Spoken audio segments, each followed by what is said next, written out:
What's happening, YouTube? It's Simon 466 Cards, and today we're going to talk about a card market that could possibly be set up to go up over the next 6 months, year, 2 years, 5 years. And the way I came to this conclusion is because I compared it to the conditions that led to the big increase in sports card prices 4 or 5 years ago, 2020, 2021. And so I want to go over those very high level conditions that led to that point in time, 2020, 2021. And so the first one is nostalgia.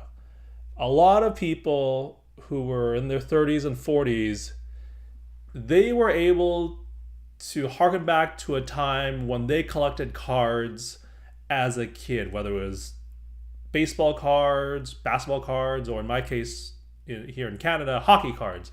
It really brought back these great memories as a kid, talking with your friends, trading with your friends, and just how fun it was to be part of this hobby, right?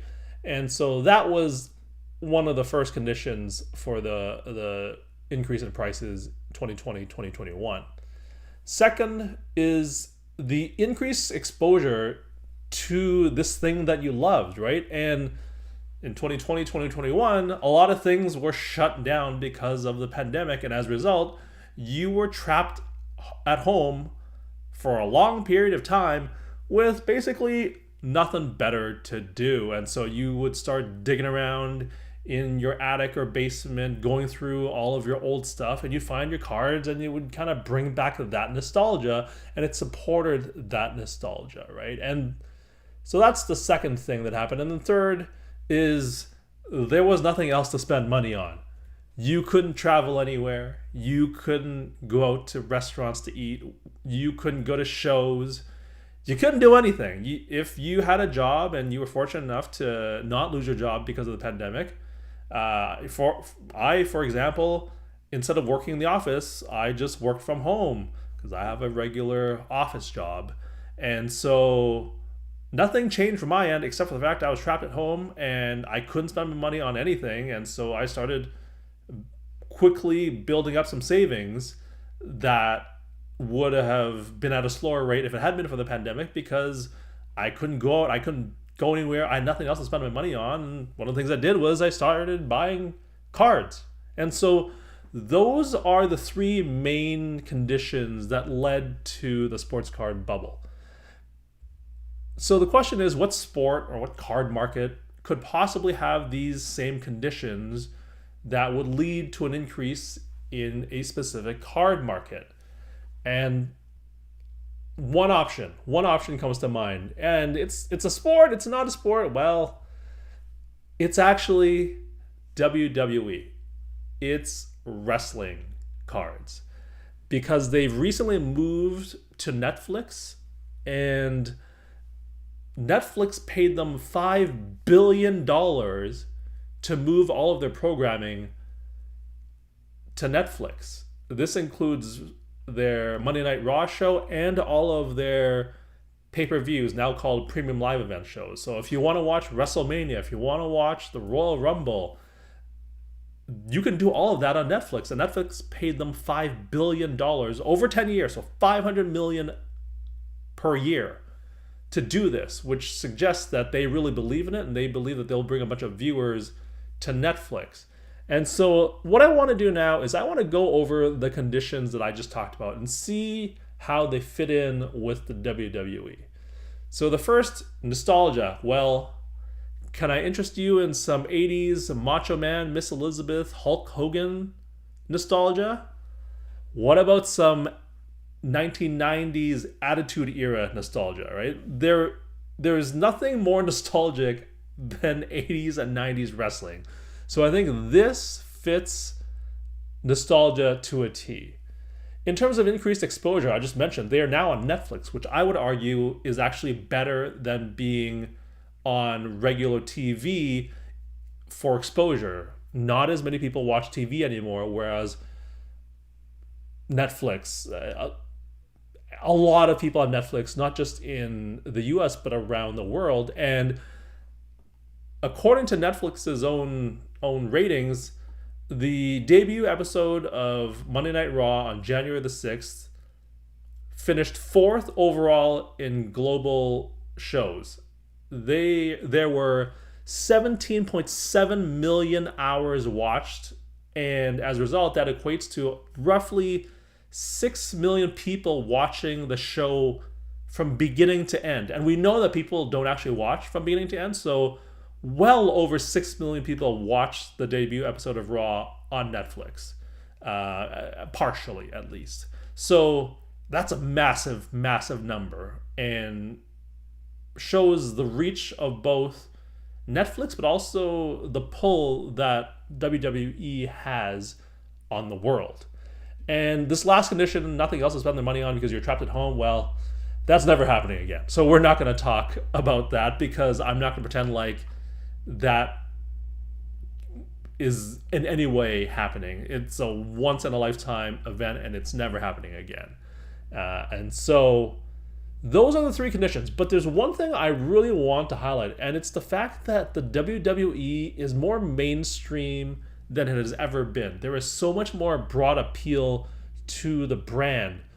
For example, this is Travis Scott accompanying one of the star wrestlers today during his entrance to the ring.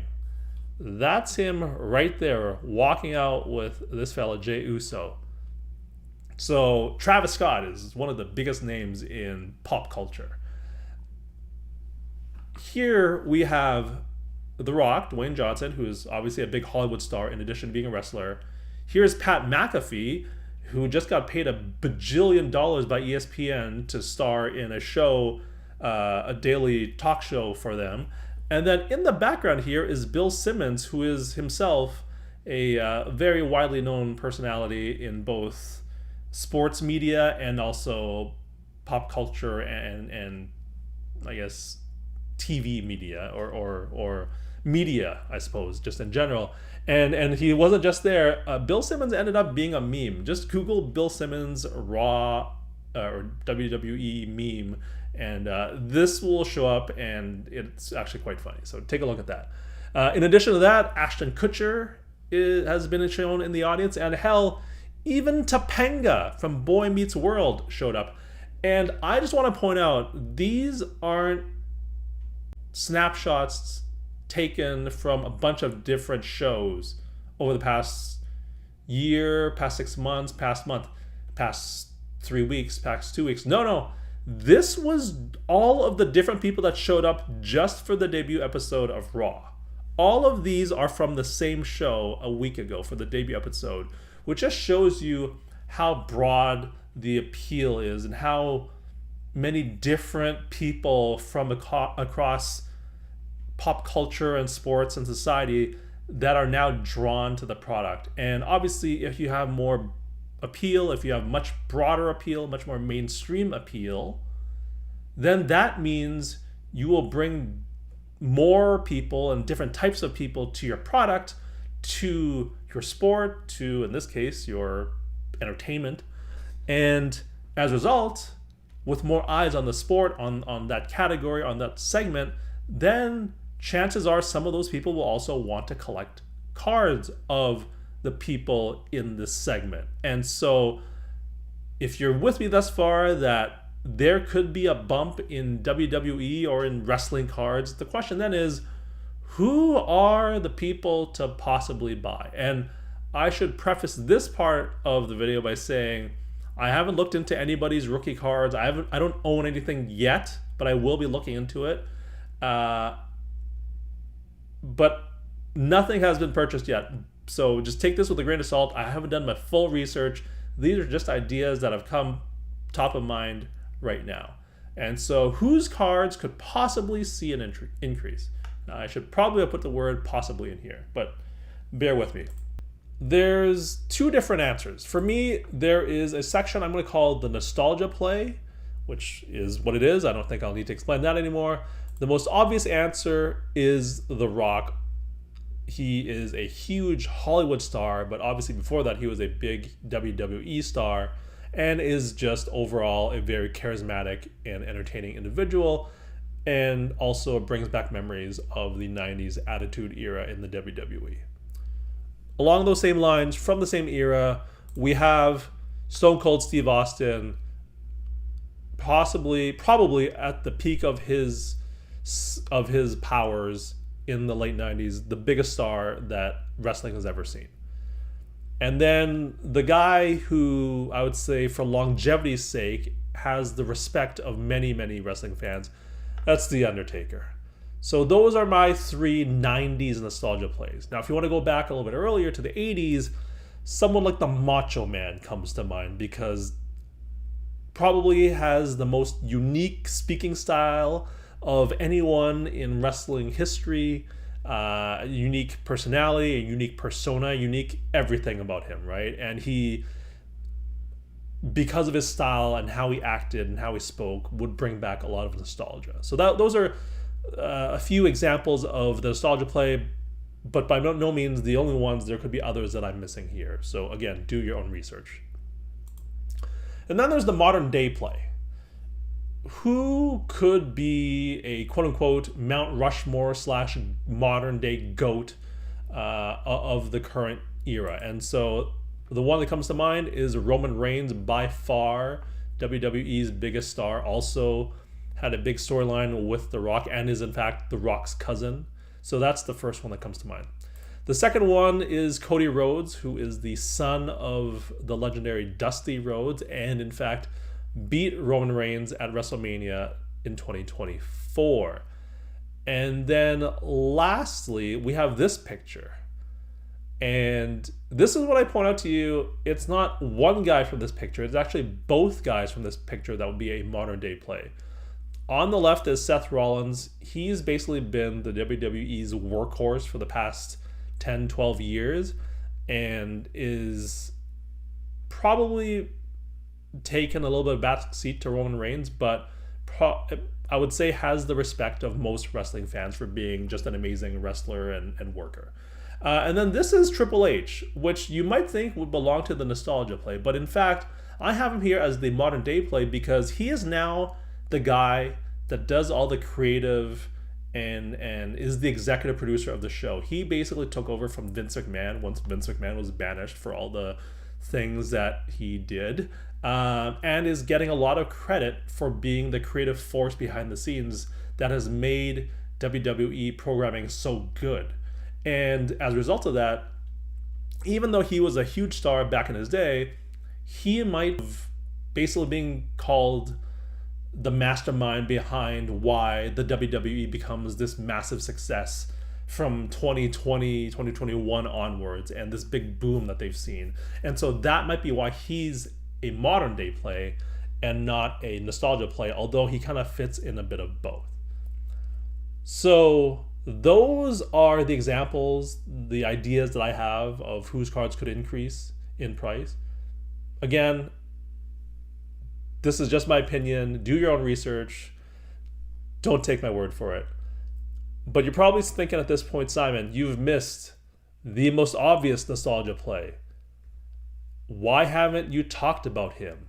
Why haven't you talked about Hulk Hogan? And to this, I say, I recommend you go back to the debut of Raw on Netflix because Hulk Hogan made an appearance and it wasn't good. You can see here, I have searched on YouTube for Hulk Hogan booed Raw Netflix because that's what happened. You can see here, I'm just going to keep scrolling down and you can read the headlines. But the second his theme song hit, he started getting booed. And it did not stop the entire time he was out there, the entire time he spoke. It was actually really impressive how consistent and nonstop the boos were for the 2, 3, 4 minutes he was out there. And instead of getting softer and lighter, I would say the boos got worse and louder as he spoke. You can see he was out here for about 3 minutes, and it wasn't subtle. It was very, very obvious. And uh, that suggests that he is not experiencing the nostalgia love that some of the other people I had mentioned will be possibly getting in the next few months, few years, because he is just not viewed positively because of what he's done. And if you want an idea of what that is, just go to his Wikipedia page and check it out. I'm not going to go into it, but it's not great. It's, in fact, it's quite bad. And on top of the stuff on his Wikipedia page that he's done, that is now very public, it's kind of come out over the last few years that behind the scenes, working with Hulk Hogan was a pain.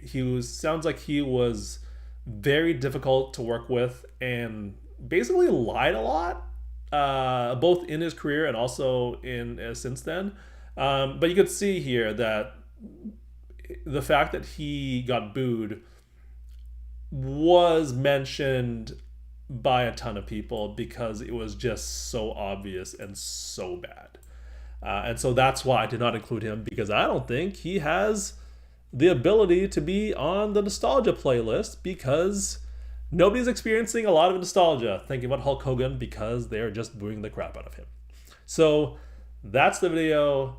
Let me know in the comment section down below what you think about wrestling cards, WWE cards, possibly being a segment that could increase in the coming years as more people are brought back to WWE, now that it has become more mainstream, now that it is easier to access on Netflix, now that it will bring back these memories of the 80s and 90s, which will then lead to people feeling nostalgia. Would love to hear your comments down below. Thank you as always for listening and watching. I'll talk to you all soon. Cheers.